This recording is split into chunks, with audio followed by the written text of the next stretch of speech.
الف لام را تلك آیات الکتاب المبین۔ سبحان اللہ۔ جیسا کہ کل آپ کے سامنے بیان کیا تھا کہ حضرت سیدنا یوسف علیہ نبینا و علیہ السلام کا ذکر خیر اس صورت میں بالترتیب اور انتہائی دلچسپ انداز میں کیا گیا ہے، اور پچھلی سورہ مبارکہ جو ہے اس میں کریم آقا صلی اللہ علیہ وآلہ وسلم کو یہ بشارت دی گئی حضرات انبیاء کرام علیہ السلام کا ذکر کر کے، تو دونوں صورتوں میں باہمی مناسبت جو ہے وہ بیان کی تھی۔ تو پچھلی صورت میں اللہ تبارک و تعالی نے کریم آقا صلی اللہ علیہ وآلہ وسلم کی دینی جد و جہد کو بیان فرمایا، اور آگے حضرت سیدنا یوسف علیہ السلام کا جو ہے وہ پورا ایک زمانہ مبارکہ آپ کی جو جد و جہد ہے، آپ کی جو کوشش ہے، اسے اللہ تبارک و تعالی نے بیان فرمایا۔ آپ کی مشکلات سے بھری ہوئی جو زندگی ہے اسے اللہ تبارک و تعالی نے عیاں فرمایا۔ کریم آقا صلی اللہ علیہ وآلہ وسلم کی زندگی مبارکہ اور حضرت یوسف علیہ السلام کی زندگی مبارکہ کو ایک گنا مشابہت اور بھی ہے۔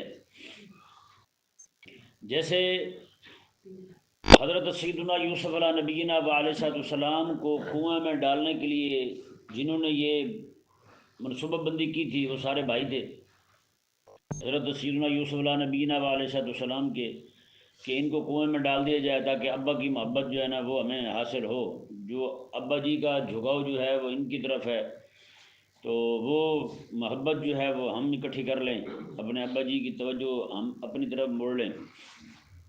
تو حضرت یوسف علیہ نبینا و علیہ السلام جو ہیں آپ کو کنویں میں ڈالنے والے آپ کے بھائی تھے، اپنی طرف سے آپ کو شہید کرنا چاہتے تھے تاکہ یہ معاملہ ہی صاف ہو جائے۔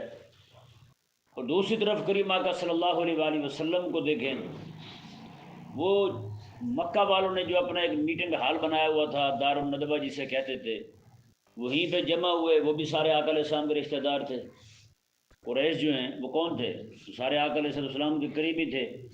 وہ سارے جمع ہوئے تو آپس میں مشورے کرنے لگے، اور اتنی یعنی کہ اپنی طرف سے انہوں نے اعلیٰ سطح کی میٹنگ بلائی ہوئی تھی کہ اس میں شیطان بطور خاص شریک ہوا، ایک بزرگ کا روپ دھار کے وہ بھی آ گیا۔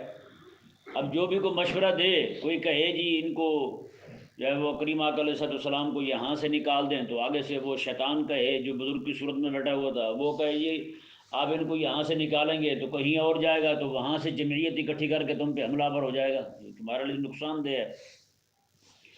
وہ جو بھی باتیں کریں تو آگے سے وہ ان کی جو بھی بات اس کو دماغ کو نہ لگے، دل کو نہ لگے، تو وہ آگے سے ان کی بات کو رد کر دیتا تھا۔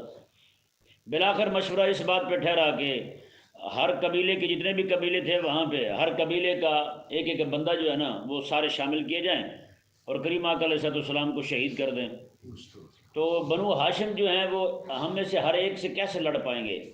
جب ہر قبیلے کا ایک ایک بندہ کھڑا ہو کہے گا جی میں نے کیا ہے میں نے کیا ہے، تو ہر ایک سے کیسے لڑیں گے وہ؟ تو کیوں نہ کہ ہم سارے اکٹھے مل کر کے رسول اللہ علیہ السلام کو شہید کر دیں۔ تو اس کے بعد جو ہے نا وہ آ جا کے پنچایتیں بنیں گی، معاملات بنیں گے، بیٹھیں گے، اکٹھ ہوں گے، سارا کچھ ہوگا، آخر میں یہی ہوگا کہ دیت دے دیں اور کام ختم کریں۔ تو دیت دینا کون سا مشکل کام ہے؟ وہ ہم اتنے اونٹ دے دیں گے، اتنا یہ دے دیں گے، پیسے دے دیں گے، تو دیت جتنی چلتی تھی وہاں تو اتنی ہم دے دیں گے تو فارغ ہو جائیں گے۔ اللہ اکبر کبیرہ۔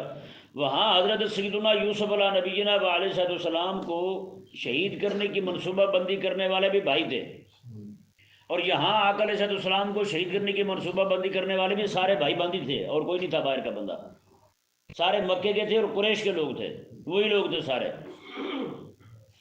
اس کے بعد کریم آقا علیہ السلام کی حیات مبارکہ اور حضرت یوسف علیہ السلام کی حیات مبارکہ میں ایک زبردست جو ہے نا وہ مشابہت وہ یہ بھی ہے کہ حضرت سیدنا یوسف علیہ نبینا و علیہ السلام کنویں میں جاتے ہیں، آپ کے بھائی جو ہیں وہ کنویں میں گرا دیتے ہیں، تو اللہ تبارک و تعالی جو ہے جیسے کنویں میں جاتے ہیں اللہ تبارک و تعالی حضرت جبریل امین علیہ السلام کو بھیجتا ہے۔ جبریل امین علیہ السلام اس وقت بیت المعمور میں رب تبارک و تعالیٰ فرماتے کہ انہوں نے یوسف کو چھوڑ دیا ہے، یوسف علیہ السلام کے کنویں کی تہ میں پہنچنے سے پہلے پہلے جاؤ اور نیچے پر بچھا دو اپنے، بتائیں۔ تو حضرت سیدنا یوسف علیہ نبینا علیہ السلام آپ کنویں میں جا رہے ہیں، دوسری طرف میرے آقا صلی اللہ علیہ وآلہ وسلم کو دیکھیں، آقا علیہ السلام غار میں جا رہے ہیں، اور غار بھی کنویں کے مشابہ ہیں۔ آج بھی جا کر کے وہ بندہ وہاں بیٹھے غار میں تو اسے پتہ چل جائے گا، جیسے کنویں کے اندر جانا اور چڑھنا مشکل ہے، اسی طرح کر کے غار کے اوپر چڑھنا اترنا بھی مشکل ہے کہ نہیں؟ اور اگر غار کے اندر بندہ چلا جائے تو اسے پتہ چل جائے گا جناب کنویں کے اندر کی دنیا کیا ہوتی ہے اور غار کے اندر کی دنیا کیا ہوتی ہے۔ تو جس طرح حضرت یوسف علیہ نبینا علیہ السلام کنویں میں جا رہے ہیں، اسی طرح میرے آقا علیہ السلام غار میں جا رہے ہیں۔ حضرت یوسف علیہ نبینا علیہ السلام کا سفر جو ہے نا، یہاں سے کنویں سے شروع ہو رہا ہے آپ کا سیدھا، یعنی کہ ایوان حکومت تک پہنچنے کا۔ میرے آقا علیہ السلام کا حکومت بپا کرنے کا سفر جو یہی غار سے شروع ہو رہا ہے۔ حضرت سیدنا یوسف علیہ نبینا علیہ السلام جو ہیں آپ کنویں میں جاتے ہیں، جبریل امین علیہ السلام کو حکم ہوتا ہے کہ آپ جائیں اور جا کر کے یوسف علیہ السلام کو سکون کے ساتھ، اندر چٹان ہے اسی کے اوپر بٹھا دیں، پتھر تھا ایک رکھا ہوا اندر، اس کے اوپر بٹھا دیں یوسف علیہ السلام کو۔ حضرت یوسف علیہ السلام کو انہوں نے بالکل امن کے ساتھ پکڑا اور وہیں بٹھا دیا۔ وہاں اللہ تبارک و تعالیٰ نے جبریل امین علیہ السلام کو بھیجا یوسف علیہ السلام کی مدد کے لیے، اور قربان جائے یہاں میرے آقا علیہ السلام غار میں دشمن سامنے آ گیا۔ حضرت ابوبکر صدیق رضی اللہ تعالیٰ عنہ غمگین ہوئے، کہیں یہ نہ ہو کہ یہ میرے آقا علیہ السلام کو دیکھ لیں اور پریشان کریں، میرے آقا علیہ السلام کو تکلیف دیں۔ اللہ اکبر کبیرہ، میرے آقا علیہ السلام نے فرمایا، یہ نہیں فرمایا کہ جبریل آ رہے ہیں یا جناب کچھ ہو جائے گا، بلکہ نہ، میرے آقا علیہ السلام نے لا تحزن ان اللہ معنا، ابوبکر ڈرنا، رب ہمارے ساتھ ہے۔ وہاں جبریل امین کو بھیجا جاتا ہے، یہاں اللہ اکبر کلامی ہو رہا ہے۔ وہاں بھی یہ فرمایا کہ جبریل نے کہا جا کے جی لسان حال سے کہ میں آپ کے ساتھ ہوں، آپ پریشان نہ ہوں۔ ادھر میرے آقا علیہ السلام کی زبان مبارکہ سے یہ الفاظ رب تعالیٰ نے جاری کروا دیا، حبیب آپ یہ کہیں، یہ نہ کہیں کہ جبریل ہمارے ساتھ ہیں، فلاں ہمارے ساتھ ہیں، نہ، بلکہ آپ یہ کہیں کہ رب ہمارے ساتھ ہے۔ اللہ اکبر کبیرہ، جو یہاں معین اللہ معنا، ہم سب کے ساتھ ہے، جبریل ابوبکر تیرے ساتھ بھی ہے اور میرے ساتھ بھی ہے۔ اللہ اکبر کبیرہ، یہاں جو معیت جو ہے میرے آقا علیہ السلام کے لیے رب تبارک آقا علیہ السلام نے بیان فرمائی، وہی معیت جو ہے حضرت ابوبکر صدیق رضی اللہ تعالیٰ عنہ کے لیے بیان فرمائی۔ قربان جائیں، یہ یعنی کہ ان دونوں صورتوں کو آپس میں دونوں کی مناسبت جو ہے وہ ایسی زبردست اور شاندار ہے، قربان جائیں، کہ رب تبارک و تعالیٰ نے سورہ ہود میں سارے انبیاء کا ذکر کر کے آخر میں میرے آقا علیہ السلام کو تسلی دیتے ہوئے فرمایا، حبیب آپ اپنے جمع خاطر جمع رکھیں، آپ پریشان نہ ہوں، آپ بے فکر رہیں۔ آگے یوسف علیہ السلام کا قصہ شروع کیا، آپ پریشان نہ ہوں، دین آپ کا غالب آنے والا ہے جی۔ یوسف علیہ السلام جو ہیں جیسے غار سے نکلے اور جا کر کے سیدھے جناب ایوان حکومت میں پہنچے، حبیب کریم صلی اللہ علیہ وآلہ وسلم جو ہیں آپ جیسے غار سے نکلتے ہیں مدینہ منورہ جا کر کے یہی کام کرتے ہیں، آقا علیہ السلام رب تبارک و تعالیٰ کے دین کے غلبے کا جھنڈا اٹھا لیتے ہیں۔ وہ مکہ کی زندگی آقا علیہ السلام کی تکلیفوں والی، مصائب والی، پریشانیوں والی تھی، لیکن مدینہ منورہ میں آقا علیہ السلام جاتے ہیں تو سبحان اللہ وہاں ماحول ہی اور بن جاتا ہے۔ مدینہ منورہ کا پہلا دن ہی آقا علیہ السلام کا ایسا شاندار تھا، قربان جائے 500 صحابہ جو ہیں ایک طرف دو رویا کھڑے ہوئے تھے، ایک سطر اس طرح بنی ہوئی ہے، ایک قطار اس طرح بنی ہوئی ہے، سب نے جناب ننگی تلواریں ہاتھ میں رکھی ہوئی ہیں، میرے آقا علیہ السلام درمیان میں چل رہے ہیں اور بچیاں طال البدر علینا پڑھ رہی ہیں۔ میں نے کہا طال البدر علینا تو بھائی ایسے پڑھا جاتا ہے، آپ نے پتہ نہیں کون سا پڑھ لیا ہے، آپ کے ہاں صرف دف ہے اور اس کے بعد چاول ہیں، بریانی ہے، لیکن قربان جائے میرے کریم آقا صلی اللہ علیہ وآلہ وسلم کی شان اقدس پر، اور آقا علیہ السلام کسی جنگ سے واپس آتے ہیں تلواریں تب بھی ساتھ ہوتی ہیں، طال البدر علینا تب بھی پڑھتے ہیں۔ آقا علیہ السلام مکہ فتح کر کے آ رہے ہیں، مدینے کے لوگوں نے حضور کا استقبال کیا، اب تلواریں ساتھ آ رہی ہیں صحابہ کے، اگر آگے تلواریں اٹھا کے کوئی کھڑا ہوا نہیں ہے نا تو صحابہ نے تلواریں ساتھ اٹھائی ہوئی ہیں، پھر طال البدر علینا پڑھا جا رہا ہے۔ میں نے کہا مولوی صاحب آپ نے طال البدر علینا کون سا پڑھا ہے؟ ہیں وہاں تو تل بدرو لینا تلوار کے ساتھ پڑھا جا رہا ہے بھائی، پہلے دن ہی جب تل بدرو لینا پڑھا گیا تلوار کے ساتھ پڑھا گیا. جب جب آقا علیہ السلام سفر سے آتے تھے مدینے کے بچے جو ہیں وہ تل بدرو لینا پڑھتے تھے. اب حضور تشریف لا چکے ہیں، 14ویں کے چاند آ چکے ہیں جی، اب ماہ تمام آ چکے ہیں، یہ ساری باتیں کرتے تھے. اور ساتھ تلوار جو تلوار نیام کے باہر ہوتی تھی، تلوار نیام کے اندر تل بدرو لینا نہیں پڑھا گیا، یہ میں پکا کہہ رہا ہوں. اور آقا علیہ السلام کے صحابہ نے، امام صالحی شامی رحمہ اللہ نے یہ بھی بیان کیا، آپ فرماتے ہیں کہ آقا علیہ السلام جب تشریف لائے نا تبوک سے، وہ پورے جناب عالم کفر اور گورے جتنے بھی تھے انگریز اس وقت کے، ان پر دھاگ بٹھانے کے بعد اسلام کا روب اور دبدبہ حضور نے ان پر بٹھا لیا، ان کے دل کانپنے لگ گئے. تو میرے آقا صلی اللہ علیہ وسلم جب تشریف لائے تو حضرت عباس حضور کے چچا حاضر ہوتے ہیں، آگے عرض کرتے ہیں یا رسول اللہ اجازت ہو تو اس موقع پہ آپ کی نعت نہ پڑھ دوں. نعت بھی پڑھ رہے ہیں تو کس موقع پر پڑھ رہے ہیں؟ ابھی آقا علیہ السلام آگے گھر نہیں گئے، تبوک سے حضور فتح یاب ہو کے آئے ہیں، مدینہ منورہ میں حضور پہنچے، مسجد میں بیٹھے ہوئے ہیں. تو حضرت عباس رضی اللہ تعالیٰ نے کہا یا رسول اللہ اجازت دیں تو نعت پڑھ دوں آپ کی میں. آقا علیہ السلام کے صحابی حضرت عبداللہ بن رواحہ، آقا علیہ السلام کے صحابہ کی تلواریں چمک رہی ہیں، وہ آقا علیہ السلام کی سواری کی مہار پکڑے وہ آگے آگے چل رہے ہیں، وہ ساتھ ساتھ حضور کی نعت پڑھتے ہوئے جا رہے ہیں. میں نے کہا ہم نے تو نعت یہ دیکھی ہے بھائی، یہ تم نے پتہ نہیں کون سی نعتیں شروع کر دی ہیں. وہ سارے نعت خان جو ہیں وہ بھی چھبک چھلو، شلوار کسی رنگ کی، قمیض کسی رنگ کی، اور جناب پگڑی کسی رنگ کی، وہ جناب ایسے جناب جیسے زنانہ روح وہ آ گئی ہو جناب ہیں، تو وہ جناب اس طرح کی نعتیں پڑھ رہے ہیں. سمجھ سے باہر بات ہے. یہ کوئی نعت بھائی جی نعت وہ والی پڑھیں جی جو 20 جلدیں لکھی تھی شیخ عبد القادر جیلانی رضی اللہ تعالیٰ عنہ کے شاگرد نے، امام سرسری رحمہ اللہ نے. جی آپ بغداد کے رہنے والے تھے، آپ 20 جلدیں نعت پر لکھنے والا بندہ تتاریوں کے خلاف لڑتا ہوا شہید ہوا ہے بندہ. نعت خان یہ تھے ہمارے. یہاں کو مسئلہ آ جائے دین کا، سب سے پہلے غیب نعت خان ہوتے ہیں. بتائیں کوئی نعت خان کہیں دکھائی نہیں دیتا. اور عشق ایسا ان کا امڑتا ہے پیسے دیکھ کر کے، اللہ اکبر کبیرہ ہیں وہ جناب، اور باتیں ایسی ایسی کریں گے توبہ نعوذ باللہ. ایک جگہ محفل پہ، یہ بھی پرسوں کی بات ہے، ایک جگہ گئے وہاں پہ نقیب صاحب تھے وہاں، میں جی یہ کلام جو ہے حضرت کی پلکوں پہ پیش کرنا چاہتا ہوں. میں نے کہا یار اور کہیں کوئی جگہ ہی نہیں ملی تجھے، سیدھا ہی بتائیں اپنے ایوان سے میں فلانا نعت خان کرنے لگا ہوں بھائی. میں نے کہا اللہ خیر کرے، پر تیرے ایوان زرداری میں کتنے نعت خان بیٹھے ہوئے ہیں، کتنے تو نے جمع کر رکھے ہیں، اور نعت خان ختم ہونے کا نام نہیں لیتے. سچی بات ہے وہ بغیر، آپ حیران تو ہوں گے نا اس بات پر. ویسے شادی کہیں پہ بھی ہو، کہیں پہ بچہ پیدا ہو جائے، یہ جو مخنث آتے ہیں ہجڑے، ان کو کیسے پتہ چل جاتا ہے؟ اس بات پہ سارے حیران ہوتے ہیں نا، ان کو کیسے اطلاع ہو جاتی ہے یار یہاں شادی ہے. وہ کہاں دور دراز کے علاقوں سے ہر گھر میں پہنچ جاتے ہیں، کسی گھر نہیں چھوڑتے، چلو بھی بدھائی دو سانو بھائی، وہ اپنا حصہ لے کے جاتے ہیں. تو اگر اس بات پہ حیران ہوتے ہیں ان کو کیسے پتہ چل جاتا ہے، تو ان نعت خانوں کو کیسے پتہ چل جاتا ہے؟ یہاں پہ محفل ہو رہی ہے، کچھ بھی ہو رہا ہے، بعض اوقات ایسا ہوگا کہ عالم کو موقع نہیں بننے دیتے گفتگو کرنے کا. ایسے جناب یہ اندھا دھند شروع ہوتے ہیں نعوذ باللہ، سپیکر نہیں چھوڑتے. ایک جگہ ایک نعت خان تھا تو وہ کہنے لگا جی میں ایک عرس پہ چلا گیا، دربار تھا بزرگ کا کو 9 گز، کتنے گز تھا؟ 9 گز لمبا. پتہ نہیں بنائے کیسے ہیں، یہ بھی سمجھ سے باہر ہے. ویسے پورے ندیمتوں میں چھوٹے چھوٹے 2 بزرگ بڑے ہیں یہاں پہ جن کے مزارات ہیں یہاں پہ، ہے یا نہیں؟ اللہ تبارک و تعالی جاننے والا، حقیقت حال سے آگاہ تو وہی ہے. بہرحال تو کیا اس نے، ہاں 9 گز دربار تھا بزرگ کا. یہ گیا تو انہوں نے 1-1 روپے کی کاپی ہوتی تھی نا، پیسے ہوتے تھے 1-1 روپے والے، انہوں نے 7 روپے پھینکے اس پہ. تو اب وہ نعت خان بھی تھا ساتھ، منہ پھٹ بھی تھا.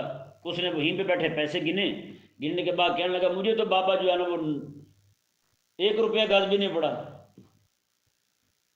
9 گز کا بابا ہے پر مجھے 7 روپے ہوئے. بتائیں یعنی کہ یہ حساب ہوتا ہے ان کا. تو ان کو لینا دینا نہیں ہے، جب بھی عالم کی گفتگو ہونے لگے یہ اٹھ کے بھاگ جائیں گے. سچی بات ہے، نعت خان کوئی آئے نعت پڑھائیں، بالکل ہم نہیں منع کرتے کسی کو، لیکن ساتھ اس کی پاؤں کو نا زنجیر باندھ دیں. انہوں نے کہا جی مولوی صاحب ہمارے آ رہے ہیں، ان کا بیان سننے سے پہلے چھٹی نہیں ہوگی تمہیں. یہ کون سا عشق ہے تمہارا بھائی؟ نعت پڑھی اور پیسے اکٹھے کیے اور روانہ ہو گیا، اور کلام بھی کوئی پتہ کوئی نہیں کیسے پڑھتے ہیں. ایک بار ہمارے ارشد صاحب بیٹھے ہوئے ہیں، انہوں نے محفل کروائی یہاں پہ، بندہ لے کے آئے نعت خان بڑا زور کا، وہ ایک کلام پڑھے وہ ختم کرے، دوسرا شروع کر دے، پھر تیسرا شروع کر دے. تو آخر میں ہم نے بھی کہا یار لوگوں نے گھر جانا ہے تو آپ جو ہیں وہ ایسے شروع ہوئے ہیں، لگتا ہے بھی آپ شہادت تک بس کرنے والے نہیں ہیں تو پھر اس نے ایک اور کلام شروع کر دیا، کہتا چٹا ککڑ بنے رہتے۔ میں نے کہا یار یہ کیا کیا تم نے، چٹے ککڑ؟ میں نے کہا چٹے ککڑ جو ہے وہ بنیرے پر ہو یا نہ ہو، آپ ذرا مہربانی کریں یار، ہمیں کہیں کالا نہ کر دیں، آپ معافی دے دیں۔ یعنی ایسے اسپیکر کے گلے پڑیں گے، چھوڑنے کا نام نہیں لیتے۔ بھائی قربان جائیں محبوب کریم علیہ السلام کے صحابہ کی عظمت اور شان پر، انہوں نے جب بھی تل بدر علینا پڑھا بھائی تلواروں کی چمک میں ہی پڑھا ہے۔ یہ ذہن میرے مسئلہ، جس بات کی طرف میں آپ کو لانا چاہتا ہوں نا، وہ حضور کے یہاں کہتے ہیں حضرت حسان کی سنت ہے۔ میں نے کہا حضرت حسان کی جو سنت ہے نا وہ تمہیں پتہ ہی کیوں نہیں؟ جو حضرت حسان بن ثابت رضی اللہ تعالیٰ عنہ کلام پڑھتے تھے، اللہ اکبر، مکے کے گستاخی کریں آقا علیہ السلام کی، حضور فرماتے جاؤ حسان کو لاؤ آگے ان کو جواب دے۔ اور یہ والا کلام تھا حضرت حسان کا، ان کو جواب دینے والا، بیدووں کا منہ بند ہو جائے، گستاخوں کا منہ بند ہو جائے، ان کی زبانیں گنگی ہو جائیں، ایسا کلام ہو۔ اللہ اکبر، حضرت حسان بن ثابت حضور کے سامنے کھڑے ہو کے پتہ کیا کہتے ہیں؟ آپ کہتے ہیں یا رسول اللہ، میں فنا بھی والدتی وعردی، میری عزت، میرے ماں باپ کی عزت اور میری عزت جو ہے یہ ہماری عزتیں آپ کی عزت پر قربان ہے یا رسول اللہ۔ سبحان اللہ۔ بتائیں، نہ تو یہ تھی بھائی۔ اور آقا علیہ السلام نے جو اپنے صحابی کو جناب عطا فرمایا تھا، اپنی چادر مبارکہ عطا فرمائی تھی، وہ بھی اسی بات پر عطا فرمائی تھی، انہوں نے گستاخوں کو جواب دیا تھا بھائی۔ نعت یہ ہوتی تھی، نعت کونسل جو آج ثابت کرتے پھرتے ہیں، صحابہ کی نعت کونسل تھی، وہ نعت پڑھنے والے یہ تھے بھائی، وہ نہیں تھے جو تم پڑھتے پھرتے ہو۔ تمہیں تو پتہ ہی کیوں نہیں بھی کون سا کلام پڑھنا ہے کون سا نہیں پڑھنا، کفریات بول جاتے ہو پڑھتے پڑھتے تم، نعوذ باللہ من، لوگوں کا ایمان لے جاتے ہو یار تم تو۔ اس لیے ہمیں بھی چاہیے کہ ہم محفل ضرور کریں، محفل میں جناب کوئی ایک بندہ نعت پڑھنے والا ہو، ایک تلاوت ہو، اس کے بعد بیان ہو، اتنا بیان کیا جائے جتنا لوگ سمجھ سکیں اور یاد رکھ سکیں، لوگوں کو آگے سمجھا سکیں، بھائی اتنا بیان ہو اتنا کافی ہے بس۔ اللہ اکبر کبیرہ۔ تو میرے کریم آقا صلی اللہ علیہ وسلم کی جو زندگی مبارکہ ہے جی، اس کو حضرت یوسف علیہ السلام کے ساتھ جو مشابہت تھی وہ کل اور آج کے مختصر سی گفتگو میں آپ کے سامنے عرض کیا۔ اب ذرا آئیں اس بات کی طرف، یہ سورہ مبارکہ نازل کیوں ہوئی؟ سورہ یوسف شریف جو ہے وہ تو میں نے اس کے یعنی جس کو آپ کہہ لیں کہ پس منظر اس کا میں نے آپ کے سامنے بیان کیا کہ آپس میں دو صورتوں کی مناسبت جو ابھی تک آپ کے سامنے بیان کی ہے۔ اب آپ کے سامنے میں یہ رکھنا چاہتا ہوں یہ سورہ مبارکہ نازل کیوں ہوئی ہے، وہ ذرا آپ سماعت فرمائیں۔ مکہ کے لوگ جو ہے نا یہ مدینہ منورہ کی یہودیوں کے ساتھ سلام دعا رکھتے تھے اور ان سے آ کر کے مختلف قسم کے سوالات پوچھتے، کیونکہ مکے والے تو خود امی تھے، انہوں نے تو کچھ پڑھا نہیں تھا، تو مدینہ کے یہودی جو تھے ان کے پاس کوئی وحی کے کچھ اوراق چاہے تبدیل شدہ ہوں، تحریف شدہ ہوں یا کچھ اصلی حالت میں بھی ہوں گے، تو وہ مکے والے ان کے پاس آتے تھے، یار کوئی ایسا سوال دو جو ہم ان سے کریں تو وہ خاموش ہو جائیں، ہاں جی، نعوذ باللہ من ذالک۔ تو مکے والوں نے کہا ان کو یہ سوال یاد کروایا ایک تاریخی، وہ سوال یہ تھا کہ آپ جا کر کے رسول اللہ علیہ السلام سے یہ پوچھیں، یہ آپ ہمیں یہ بتائیں کہ ابراہیم علیہ نبینا علیہ السلام عراق سے جب آئے تھے شام، آپ نے اپنے بیٹے حضرت اسحاق علیہ السلام کو آباد کیا تھا شام میں، یعنی فلسطین میں، فلسطینی شام کا حصہ تھا، آپ نے اپنے بیٹے اسحاق علیہ السلام کو شام میں آباد کیا تھا، انہی کی اولاد میں حضرت یعقوب علیہ السلام ہے، ایوب علیہ السلام ہے، یوسف علیہ السلام ہے۔ تو پھر یہ بتائیں ہمیں کہ جب ابراہیم علیہ السلام اپنے بچوں کو چھوڑ رہے ہیں ملک شام میں، کہاں چھوڑ رہے ہیں؟ ملک شام میں، تو یہ بنی اسرائیل جو ہیں یعنی یعقوب علیہ السلام کی اولاد جو ہے یہ مصر کیسے چلے گی؟ یہ مصر کیسے چلے گی؟ وہیں سے حضرت موسیٰ علیہ السلام لے کر آ رہے ہیں نا پھر شام میں، سمجھ آ رہا نہیں آ رہا؟ ابراہیم علیہ السلام ہجرت کر رہے ہیں بابل سے، عراق کے علاقے سے، شام آ رہے ہیں، شام میں آ کے آپ نے اسحاق علیہ السلام کو چھوڑا۔ ادھر غور کے ساتھ سنیے گا، ابراہیم علیہ السلام ہجرت کر رہے ہیں عراق سے، بابل سے، بابل سے آئے شام، شام آ کر کے آپ نے اپنے ایک بیٹے حضرت اسحاق علیہ السلام کو چھوڑا، دوسرے حضرت سیدنا اسماعیل علیہ السلام تھے تو ان کو آپ نے آ کر کے مکہ مکرمہ میں چھوڑا۔ اب جو مکہ شام میں تھے حضرت اسحاق علیہ السلام، ان کے بیٹے حضرت یعقوب علیہ السلام بھی ہوئی، ایوب علیہ السلام بھی ہوئی، تو انہوں نے کہا کہ حضرت سیدنا یعقوب علیہ السلام وہاں ہیں، ابراہیم علیہ السلام وہاں ہیں، ان کے بیٹے اسحاق علیہ السلام وہاں ہیں، تو بنی اسرائیل شام کیسے چلی گئی، یہ مصر کیسے چلی گئی؟ یہ انہوں نے سوال کیا۔ اللہ اکبر کبیرہ۔ رب تبارک و تعالی نے، اب دیکھیں ایسی بات تھی نہیں، کوئی ایسا بندہ مورخ بیٹھا ہو مکہ مکرمہ میں کہ آقا علیہ السلام جس سے سیکھتے ہوں، اور اتنا پورا قصہ سورہ یوسف کی صورت میں، اتنا تفصیلی قصہ آقا علیہ السلام نے جو سنایا، ان لوگوں کو اب تو یقین آ جانا چاہیے تھا کہ اتنی باتیں اور تفصیل کے ساتھ باتیں صرف وہی کر سکتا ہے جسے رب سکھا رہا ہو، آپ ہیں جسے رب تبارک و تعالیٰ خود تعلیم فرما رہا ہو، وہی ایسی باتیں کر سکتے ہیں۔ لیکن اس کے باوجود بھی آقا علیہ السلام نے پوری سورہ یوسف سنائی ان کو بھی، انہوں نے جو باتیں نہیں بھی پوچھی تھی وہ بھی سنائی۔ اور مزے کی بات یہ ہے کہ پہلے صفحے پہ حضرت سیدنا یوسف علیہ نبینا و علیہ السلام کا قصہ شروع ہو رہا ہے کہ آپ کے بھائیوں کا، آپ کے خواب کا، وہ خواب سبب بن رہا ہے حضرت سیدنا یوسف علیہ السلام کے مصر جانے کا۔ کہاں جانے کا؟ مصر جانے کا۔ آپ نے خواب دیکھا یوسف علیہ السلام نے، اپنے ابا جی کو عرض کیا حضور میں نے یہ خواب دیکھا ہے، آپ نے میں لا تقصص رؤیاک علی اخوتک، اپنے بھائیوں کو یہ خواب نہ سنانا۔ بس وہ خواب جو ہے وہ نکلا، رب تبارک و تعالیٰ کی طرف سے یہ طے تھا کہ آپ نے جانا ہے شام میں، یہ مصر میں جانا ہے، شام سے نکلنا ہے۔ تو پھر حضرت سیدنا یوسف علیہ السلام جو ہیں، وہ خواب جیسے باہر نکلا ان کو پتہ چلا، تو ان کی جناب وہ بات جو تھی وہ بڑھ گئی، جو دل میں ایک بات تھی ان کے وہ زائد ہو گئی۔ یوسف علیہ السلام جو ہیں، پھر رب تبارک و تعالیٰ نے ان کے بھائیوں کا پورے جو منصوبہ تھا وہ بیان کیا، فرمایا کہ ایسے مصر جا رہی ہے بنی اسرائیل۔ بنی اسرائیل کیسے جا رہے ہیں؟ ایسے جا رہے ہیں مصر۔ جی پھر بھائیوں کا یوسف علیہ السلام کو گھر سے لے کر کے جانا، آپ کو کنویں میں ڈالنا، بعد میں پھر جناب یوسف علیہ السلام کا وہاں سے نکلتے نکلتے نکلتے حکمران بننا، پھر بھائیوں کو گندم لینے کے لیے جانا، جی وہاں جانا، پھر ایک بار واپس آنا، دوبارہ پھر جانا، اپنے ابا جی کو ساتھ اپنے بھائی کو لے کے جانا، پھر تیسری بار اپنے ابا جی کو ساتھ لے کے آنا حضرت سیدنا یعقوب علیہ السلام کو۔ تو میرے آقا صلی اللہ علیہ وسلم نے اتنا سارا تفصیل کے ساتھ بیان کیا۔ انہوں نے صرف یہ پوچھا تھا کہ بنی اسرائیل جب رہتے شام میں تھے یا وہاں کیسے گئے؟ اللہ اکبر۔ رب تبارک و تعالی نے فرمایا وہ جو یعقوب یوسف علیہ السلام نے خواب دیکھا تھا کہ وہ ستارے مجھے سجدہ کر رہے ہیں، چاند مجھے سجدہ کر رہا ہے، رب تبارک و تعالی نے حبیب کریم علیہ السلام کو اطلاع دی کہ فرمایا بنی اسرائیل رہتے تو شام میں تھے، فرمایا کہ وہ ہمارے یوسف کو سجدہ کرنے کے لیے وہاں گئے تھے بنی اسرائیل۔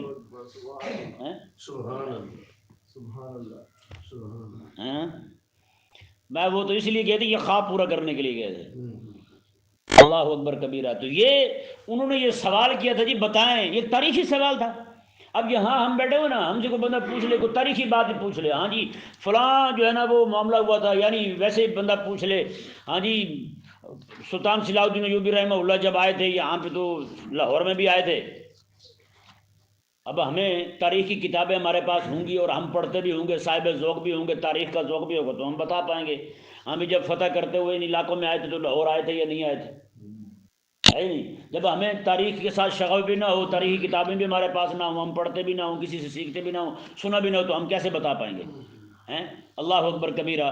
قربان جائیں میرے کریم آقا علیہ السلام سے انہوں نے ایک سوال کیا تھا، میرے رب تبارک و تعالی نے یوسف علیہ السلام کا پورا قصہ سنا دیا ہے جی۔ اور مزے کی بات دیکھیں، یہودیوں کی طرف سے سوال آ رہا تھا، مکے والوں کی طرف، مکے والوں کو یہودیوں نے سکھایا، مکے والے حضور سے پوچھ رہے ہیں، اور رب تبارک و تعالی اپنا کیا اپنی خفیہ تدبیر سنا رہا ہے ان کو۔ اور تمہیں پتہ ہی کوئی نہیں، یوسف علیہ السلام کو بیچنے والے، یوسف علیہ السلام کو کنویں میں ڈالنے والے، وہ سارے کے سارے یوسف علیہ السلام کے سامنے کھڑے ہوئے تھے اور شرمندگی کے ساتھ کھڑے ہوئے تھے، آنکھیں جھکی ہوئی تھی۔ میں مکے والوں تم یہودیوں سے لے کر کے سوال آ رہے ہو یہاں، تمہیں پتہ ہی کوئی نہیں، میرا حبیب جو ہے اسی صورت میں ہم اپنے حبیب علیہ السلام کو آگے کا پورا پلان دے رہے ہیں۔ میرا حبیب جب حاکم بنے گا پھر تم سارے کے سارے، میرا حبیب کعبے کے ساتھ ٹیک لگا کے کھڑا ہوگا، تم سارے سامنے کھڑے ہوگے، میرا حبیب پھر تم سے پوچھے گا ہاں بھی بتاؤ تمہارے ساتھ کیا کیا جائے۔ اس وقت میرے آقا علیہ السلام نے جب یہ پوچھا نا، قربان جائے سارے سامنے کھڑے ہوئے ہیں، عرض کر رہے ہیں انتا اخن کریم و ابن اخن کریم، اللہ اکبر. میرے آقا صاحب نے پوچھا نا میں عام بتاؤ بھائی تم نے تو نکالا تھا مجھے یہاں سے, اب تمہارے ساتھ کیا کیا جائے ہیں؟ اس وقت تمہیں غلبہ حاصل تھا, اب میرے پاس آ گئی ہے کعبے کی چابی, اب تمہارے ساتھ کیا کیا جائے؟ اللہ اکبر. سارے پتہ کیا کہنے لگے؟ سب کی زبان پر ایک ہی جملہ تھا, کہنے لگے اخن کریم, آپ بھی بڑے کریم بھائی ہیں ہمارے تو ہیں, وہ ابن اخن کریم, اور آپ کے ابا جی بھی بڑے کریم تھے, آپ بھی ہمارے بھائی ہیں وہ بھی ہمارے بھائی تھے, تو آپ خود ہی دیکھ رہے ہیں نا بھائی بھائی کے بارے میں کیا فیصلہ کرتا ہے. اللہ اکبر کبیرہ. تو پھر میرے آقا علیہ السلام نے فرمایا, یعنی وہ اپنی طرف سے تاریخی سوال پوچھ رہے تھے, میرے رب تبارک و تعالی نے کیا کیا. اللہ اکبر. اس سے ثابت ہوتا ہے کوئی بھی بندہ عالم کے پاس ہے سوال پوچھے, اور اس کو بھی چاہیے کہ وہ با مقصد جواب دے. کیا کرے؟ با مقصد جواب دے. یعنی بات جب بھی کرے غلبہ دین کی کرے. وہی انہوں نے صرف تاریخی سوال کیا تھا اپنے چسکے کے لیے. میرے آقا علیہ السلام کو رب تبارک و تعالی نے وہ بتایا. پھر آقا علیہ السلام رب تبارک و تعالی نے, میں تم ایسی باتوں کو چھوڑو اور غلبہ دین کی طرف آؤ تم ہیں. اللہ اکبر. اللہ تبارک و تعالی سمجھنے کی توفیق عطا.